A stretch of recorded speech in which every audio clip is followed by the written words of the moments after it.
Oke, jumpa lagi dengan saya Alvin dan kali ini kita akan review lagi. Nah, kali ini kita kedatangan sebuah hard drive external enclosure dengan merek Orico bertipe 2520C3. Oke, sedikit background story kenapa saya beli enclosure ini. Pertama adalah untuk menggantikan hard drive eksternal saya yang sudah rusak. Jadi saya punya hard drive eksternal yang cukup lama usianya, Transcend 1 terabyte. Saya beli di tahun 2014. Nah, jadi udah lumayan lama ya 1 terabyte. Dan untuk hard disk eksternal ini ada dua masalah. Pertama, hard disknya sudah banyak bad sektornya, dan kedua ini masih pakai port micro USB Type B 3.0. Dan kita semua tahu kelemahan dari port tipe ini, yaitu dia akan cepat rusak, cepat slack kalau kita sering tancap cabut gitu. Jadi udah putus nyambung ini portnya. Selain hardnya sendiri udah banyak bad sector. Jadi saya putuskan untuk membeli enclosure ini untuk membackup data dari sini ke harddisk saya yang baru. Oke, kita singkirkan dulu harddisk yang lama. Sekarang kita bahas tentang enclosure ini ya. Enclosure ini sendiri menurut saya adalah enclosure yang paling worth it ya, yang dijual saat ini.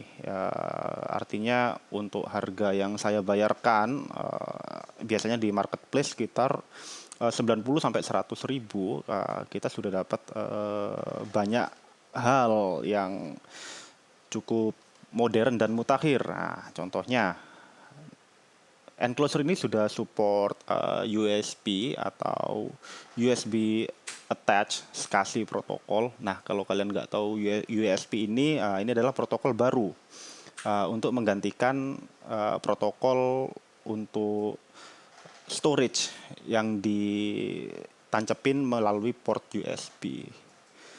Nah, kelebihan USB ini sendiri dari protokol storage yang lawas, yang lama adalah salah satunya ini udah support native command queuing. Selain itu juga support trim command. Nah, jadi yang kita dapat dari protokol baru ini adalah lebih cepat, lebih responsif ketika digunakan dengan media hard disk internal biasa. Dan juga support lebih baik untuk SSD. Nah, jadi kalau kalian punya SSD internal 2,5 inch yang pengen kalian gunakan sebagai SSD eksternal, maka kalau kalian beli enclosure yang kalian beli harus sudah support USB. Kenapa? Karena SSD sangat butuh yang namanya trim command untuk menjaga performa SSD tersebut tetap kencang. Oke, poin yang kedua adalah ini sudah support USB Type-C. Nah, seperti yang saya jelaskan sebelumnya, kalau USB Type-B Micro itu sangat rentan sama yang namanya slack atau DOL. Nah, jadi USB Type-C ini seharusnya lebih awet, lebih kuat kalau dibawa-bawa, kalau sering dicolokin dan dilepas. Oke, dan yang terakhir adalah tool free installation. Jadi untuk masang hard disk itu nggak perlu obeng atau apapun. Jadi sepertinya ini pakai sistem clip ya untuk pemasangannya. Oke, ya nggak usah nunggu lama-lama. Sekarang kita langsung unboxing aja. Oh ya, by the way ini garansinya 2 tahun limited warranty. Tapi kalian harus register dulu di websitenya Orico. Kalian scan QR code ini ya. Oke, tanpa berlama-lama kita langsung unboxing aja. Nah, apa aja yang di dalamnya? Oke, kita dapat enclosure-nya. Enclosure-nya sendiri berwarna plastik, full plastik, hitam doff dengan motif diamond pattern. Ini USB Type-C. Dan apa lagi? Oh, ini ada Kalau kalian lihat ini ada lubang kecil, ini seharusnya jadi indikatornya kalau hard disknya lagi aktif, lagi nulis, harusnya berkedip-kedip ini ya. Oke, apalagi yang ada di kotak. Kita dapat kartu garansi. Kita dapat user manual dan petunjuk instalasi dalam bahasa Inggris. Oke. Dan kita dapat kabel USB. Nah, jadi kita buka langsung.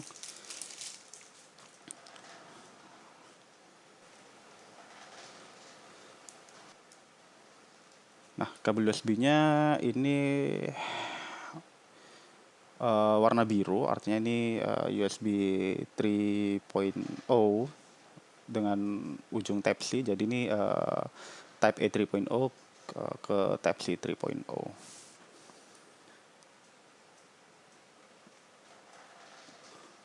Oke, langsung aja kita sekarang buktikan yang klaimnya tool free installation itu kayak apa. Oke, jadi pertama kita siapkan hard disknya. Nah, hard disk yang kita pakai sendiri adalah hard disk 2,5 inch ya, Seagate 1 TB. Oke. Nah, nanti kalau sudah kepasang kita akan benchmark bareng-bareng nih. Oke, kita ini harusnya di slide nih. Nah, ini slide kita terbuka. Jadi ini bagian dalamnya seperti ini ya. Nah, ini ada port SATA, dan udah di dalam ini nggak ada apa-apa. Nggak ada peredam juga ya. Jadi kalau kalian beli ini usahakan ditaruh di soft case atau hard case ya, apa gitu. Oke, dan ini tutupnya juga sama, terbuat dari plastik, nggak ada peredam apapun. Oh ya, dan seharusnya kita dapat satu lagi yang belum dikeluarkan, yaitu spons. Nah, spons ini gunanya untuk menahan, kalau hard disknya udah masuk ke dalam enclosure, nah, kita ganjal spons supaya tutupnya ini nggak lepas gitu. Oke.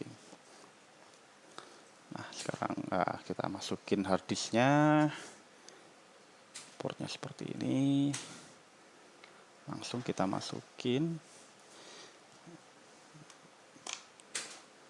Nah, gitu doang. Oke, udah pas semua. Nah, sekarang ini ada spons. Sponsnya ini ada double tape-nya. Kita tempel kemana? Nah, kita kletek dulu.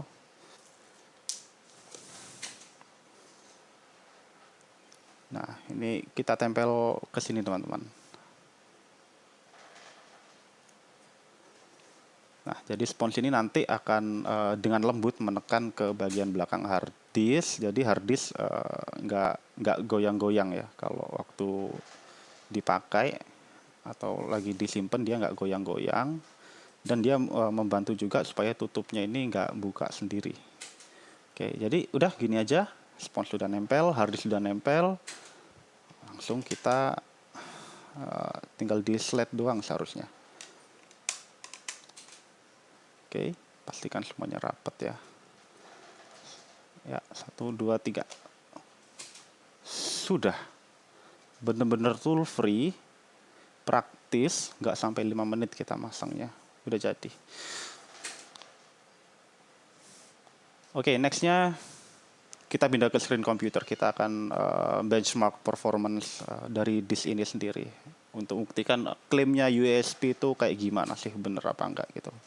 Kita akan compare dengan hard disk SATA yang connect langsung ke motherboard. Nah, kita lihat apakah ada perbedaan performa atau overhead dari USB controllernya ini. Oke.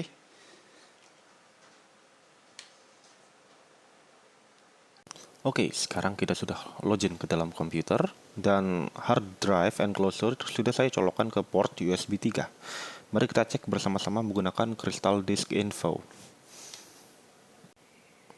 Dan enclosure yang kita colokkan ternyata di-assign ke drive letter A oleh Windows.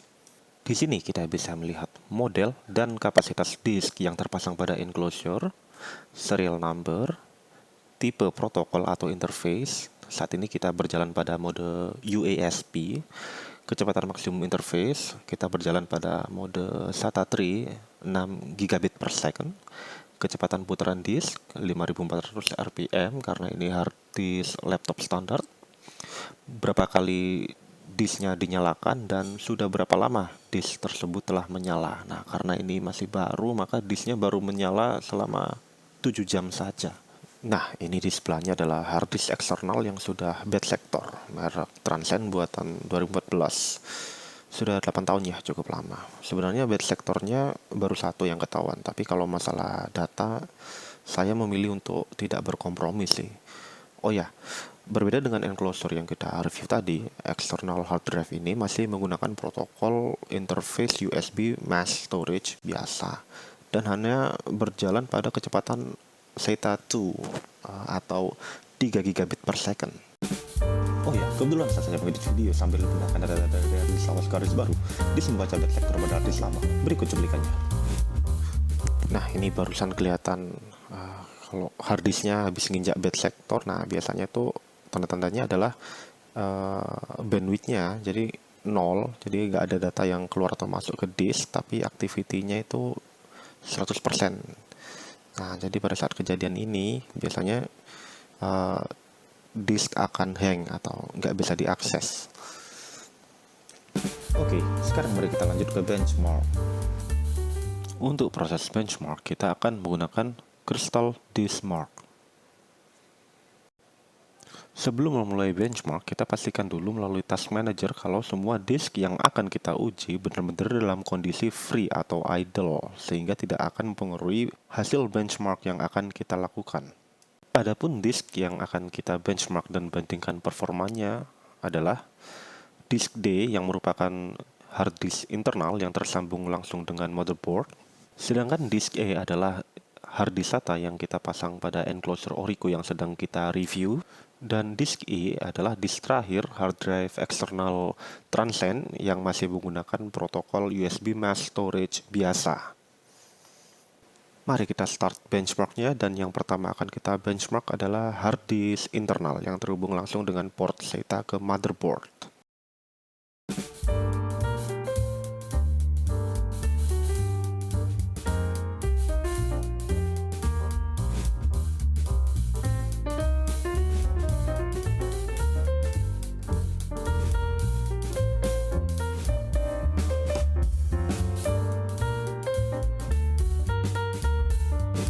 Hasil tes menunjukkan ternyata USB external hard disk dengan interface UASP performance-nya bisa setara dengan hard disk yang disambungkan langsung ke motherboard melalui port SATA, dan jauh meninggalkan hard disk eksternal yang masih menggunakan interface mass storage biasa. Sesuai dengan klaim awal bahwa UASP menjanjikan overhead yang lebih kecil serta mendukung fitur native command queuing dan trim, benar-benar menguntungkan pengguna SSD maupun hard disk eksternal. Sebenarnya UASP ini teknologi yang sudah cukup lama, namun implementasi dan benefitnya masih jarang diketahui oleh konsumen. Oh ya, karena hard disk yang saya gunakan untuk benchmark ini usia, RPM, dan form faktornya berbeda, bisa saja jika kalian coba melakukan benchmark ini sendiri, perbedaannya mungkin tidak sedramatis benchmark yang saya lakukan. Tapi secara garis besar, benchmark ini tetap dapat membuktikan bahwa interface UASP tetap lebih cepat dari interface USB mass storage biasa yang kita kenal. Sekian review dan benchmark dari saya. Silakan bagikan jika menurut Anda video ini berguna. Jangan lupa like dan subscribe agar channel ini semakin berkembang. Terima kasih sudah menonton.